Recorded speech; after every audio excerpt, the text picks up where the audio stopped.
So I thought it'd be interesting to look at the controls provided by NIST Special Publication 800-53. And this namespace right here is version 2.0 apparently. But I thought it'd be interesting to look at these controls in this form. So let's start maybe right here where controls : control is starting with access control number 1. This is titled Access Control Policy and Procedures. Priority P1. We have low, moderate, and high impact baselines. To start the statement off, they're going to go ahead and say that the organization, and then you get to read the description. That's funny. Here's a description tag, here's a description tag. It falls under statement number AC-1A, period. So the organization develops, documents, and disseminates to, and here will be the organization defined personnel or roles. So I can click that now so that we can go to AC-1A.1. So we can read that an access control policy that addresses purpose, scope, roles, responsibilities, management, commitment, coordination among organizational entities, and compliance, and it just stops right there. So minimize that. We're on to .2 now. Oh, I assume that's why it said and, because the next word is procedures to facilitate the implementation of the access control policy and associated access controls. We have another and, except we're going from 1A dot 2 to AC-1B. So this is sort of confusing. As I minimize these, we can see we're closer to the first statement tag. So AC-1B says reviews and updates the current access control policy, and that's all. 1B.2 says access control procedures. Okay, so you're going to review and update the procedures. Let's keep on minimizing these. Hope I don't skip any. This supplemental guidance seems to be quite long. And this first sentence pretty much says nothing at all. But this is pretty good. Policy and procedures reflect applicable federal laws, executive orders, directives, regulations, policies, standards, and guidance. So your access control policy sure has to please many agencies or organizations, whatever you want to say. But lots of people to please. So that's it for the supplemental guidance. It's related to PM-9 apparently. Here's a reference section, so you can go to this link, I guess, to learn more about NIST Special Publication 800-12, Another reference, because 800-100 must relate to this somehow. And we're on to Access Control 2. So if I go over here and minimize that first control, we can do the same thing we just did, but for the second control. This one identifies and selects the following types of information system accounts to support organizational's missions, business functions. So you need to assign account managers, establish conditions for group and role membership, specify authorized users, group and role membership and access authorizations, and other attributes as required for each account. 2E says requires approvals by whoever is in charge for requests to create information system accounts. 2F wants us to create, enable, modify, disable, and remove information accounts in accordance with the organizational defined procedure or condition.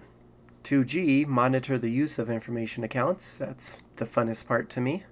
2H says notify account managers, and then now we have to go in deeper. So 2H.1, notify account managers when accounts are no longer required, when users are terminated or transferred, or when individual information system usage or need to know changes.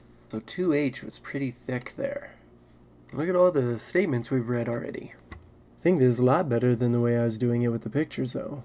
2I says authorizes access to the information system based on a valid access authorization.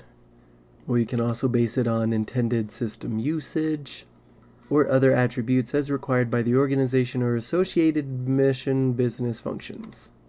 So that's AC-2I. AC-2J says review accounts for compliance with account management requirements. So 2J, very short.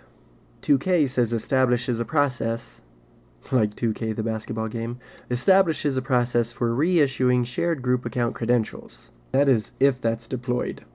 So 2K is all about establishing a process for reissuing group account credentials when individuals are removed from the group. And for access control -2, here is the supplemental guidance for that.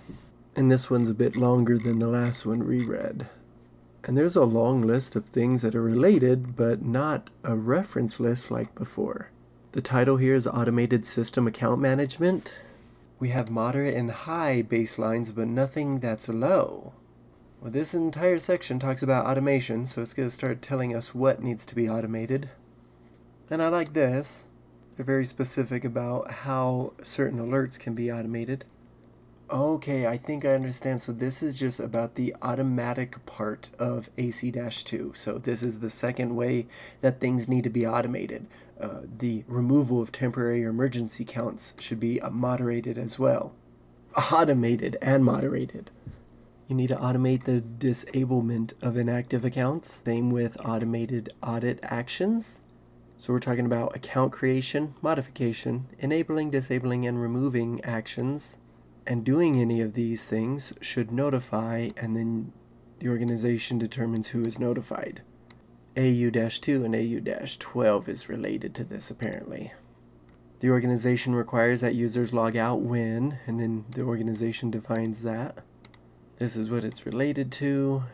Let's minimize the fifth one here because we're on 6. Dynamic privilege management. You need to implement the following dynamic privilege management capabilities.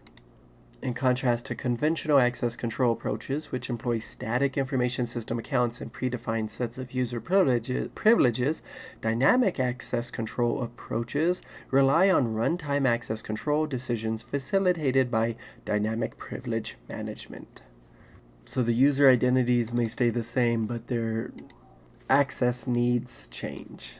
And we could talk about role-based schemes, dynamic account creation, restrictions on use of shared or group accounts, shared group account credential termination, usage conditions, which includes a bunch of organizationally assigned or defined parameters there.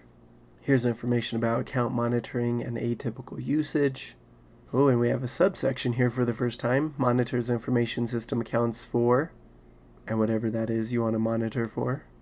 So this is like a pretty big template, and we could go on, but I think I've read enough. Just talking to myself out loud here has been helpful. But this XML document just keeps going and going, so if you want to read more, just follow this link here and have at it.